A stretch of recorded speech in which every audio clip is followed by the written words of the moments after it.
اگر در خونه امام حسین احترام بذاری باید احترام بذاری. اونایی که موبایل دستشون گرفتن اگر احترام حالیشونه من هیچی نگم، اگر احترام حالیشون نیست من احترام رو نشون میدم. تو این کارو میکنی ولی نارضایتی میره پیش حضرت آقا رضایت نداره. چرا؟ تو برمی‌داری نشون میدی به خاطر دله یا به خاطر نفست، به خاطر هر چی میبری تو خونت نشون میدی، بعد میگه اینا نامحرمن، اینا اسرار امام حسینه، آدم با فهم. گوش بده عزیز من، ما اگر مطیع ولایت هستیم پس بحثی نداریم، باید حرف گوش کن باشیم. موقعی که ما این کارا رو میکنیم بعد حضرت آقا هم دلش ناراضیه، سوء استفاده میشه تو این لخ شدن ها. اگر واقعا برای ابا عبدالله اگر نامحرم قرار نبینه یه بحثی دیگه است. اگر توی که این کارو میکنی داری شیطون بازی میکنی، نه سینه میزنی نه معرفتشو پیدا کردی، باید بری معرفتشو پیدا کنی. چرا سینه زن امام حسین؟ چرا سینه زن امام حسین؟ به خاطر طرز فکر غلط من بخواد سینه نزنه، بخواد عزاداری نکنه، باید بغل دستیش بهش بگه عزیز من تو این کارو میکنی، میری خونه نشون میدی، نامحرم میبینه، بعد دشمنم وایستاده این موضوعا رو جمع بکنه تو سر ما بزنه. نکن عزیز دلم، احترام بدون، به احترام ابا عبدالله اونو پاکش کن. و مسئولی، ما هممون مسئولیم. اگر کسی میاره بالا شما باید نوچه دستشو بگیری، اون از دستش بگیری بذاری تو جیبش، بگی نکن. ما اینجا اومدیم در خونه حضرت زهرا، در خونه امام حسین، اینجا محرمای امام حسینن، اومدن عزاداری کنن با آرامش، با امنیت.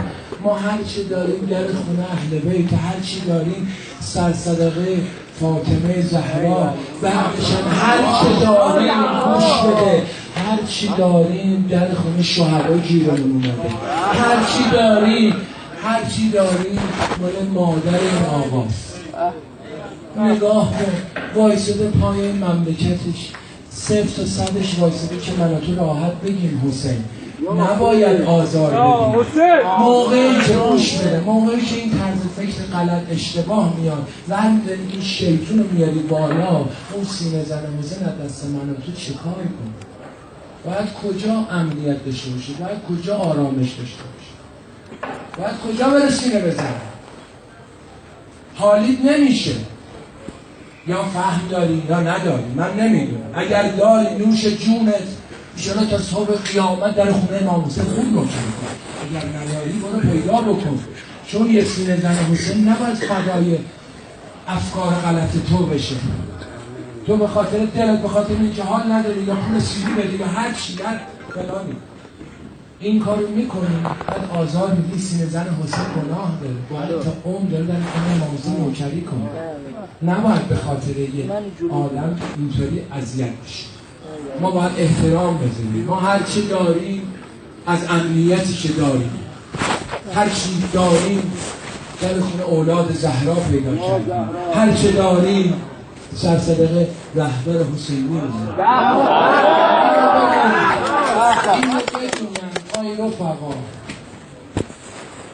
ما افکارمون، وجودمون، همه چیمون، خط و ربطمون مال حضرت آقاست، جدا از این آقا نیستیم. اینو همه بدونن. ما هر چی داریم فدایی آقا هستیم، هر اتفاق بیفته کف خیابون هستیم، ما پاکار این آقا هستیم. اینو بدونن، کسی نمیتونه سوء استفاده کنه. قلبی گفتیم، عکس هم اگه زدیم برای دلمون زدیم، نه برای نمایش. فرمودن دروغگو دشمن خدا، دشمن اهل بیت. اینجا دشمن اهل بیت نمیدیم، اینجا محب اهل بیت. دستی نظر گرده کن حسین ای خدا دستت بیاد ما میخوام عزاداری کنیم جوری که رضای خاطر حضرت زهرا باشه. هر کی هم میخواد سوء استفاده کنه نیاد. ما همه خط و ربطمون معلومه.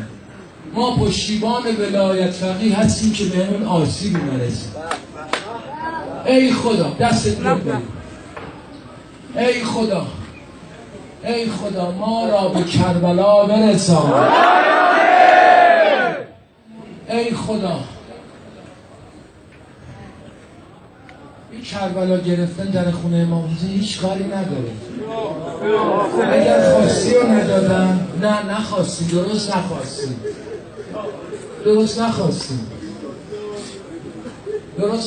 اگه امام حسین بگن نه به پول نیست به این چیزا نیست. بابا ما امام رضا رو داریم، امام مهربونه رو داریم.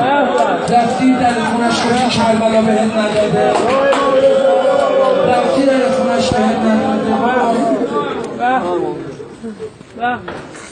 بابا بیدینا میان در خونه امام رضا، ما که وصلیم در خونهشون.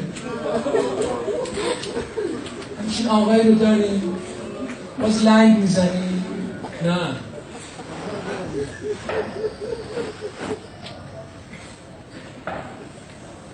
ای خدا ما را به کربلا برسان. ای خدا ما را دخیل ابوالفضل بگردان. ای خدا هر کسی با نظام و رهبر و مملکتش با نوکرای حسین دشمنی داره، ای خدا اگر قابل هدایت نیست همین اسرار ریشش رو بکن.